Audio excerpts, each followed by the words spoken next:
Little Red Riding Hood. Once upon a time there lived in a certain village a little country girl, the prettiest creature was ever seen. Her mother was excessively fond of her, and her grandmother doted on her much more. This good woman got made for her a little Red Riding Hood, which became the girl so extremely well that everybody called her Little Red Riding Hood.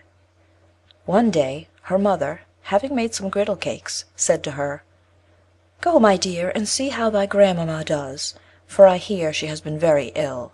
Carry her a griddle cake and this little pot of butter." Little Red Riding Hood set out immediately to go to her grandmother, who lived in another village. As she was going through the wood, she met with Gaffer Wolf, who had a very great mind to eat her up, but he durst not because of some faggot makers hard by in the forest. He asked whither she was going. The poor child, who did not know that it was dangerous to stay and hear a wolf talk, said to him, "I am going to see my grandmamma, and carry her a griddle cake and a little pot of butter from my mamma." "Does she live far off?" said the wolf. "Oh, aye," answered Little Red Riding Hood. "it is beyond that mill you see there, and at the first house in the village." "Well," said the wolf, "and I'll go and see her too. I'll go this way and you go that, and we shall see who will be there soonest." The wolf began to run as fast as he could, taking the nearest way, and the little girl went by that farthest about, diverting herself in gathering nuts, running after butterflies, and making nosegays of such little flowers as she met with. The wolf was not long before he got to the old woman's house. He knocked at the door. Tap, tap. "Who's there?" "Your grandchild, Little Red Riding Hood," replied the wolf, counterfeiting her voice, "who has brought you a griddle cake and a little pot of butter sent you by mamma."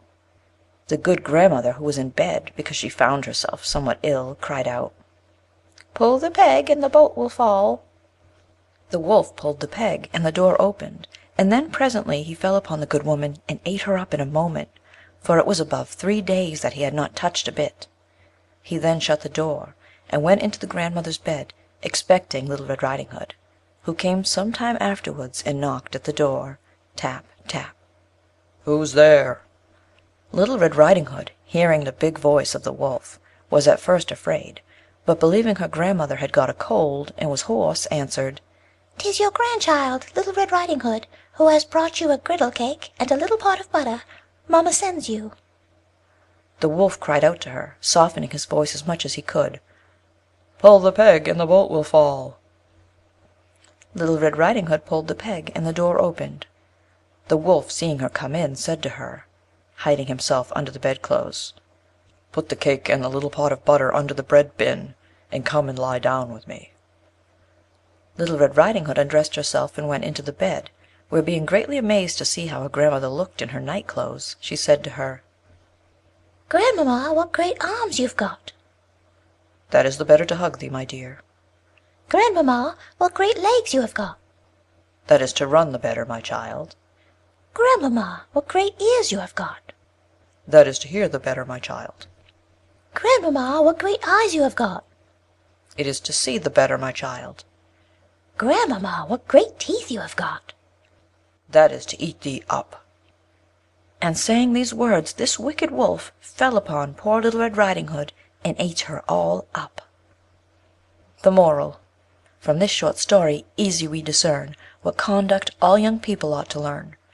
But above all, young growing Misses Fair, whose orient rosy blooms begin to appear, who, beauties in the fragrant spring of age, with pretty airs young hearts are apt to engage.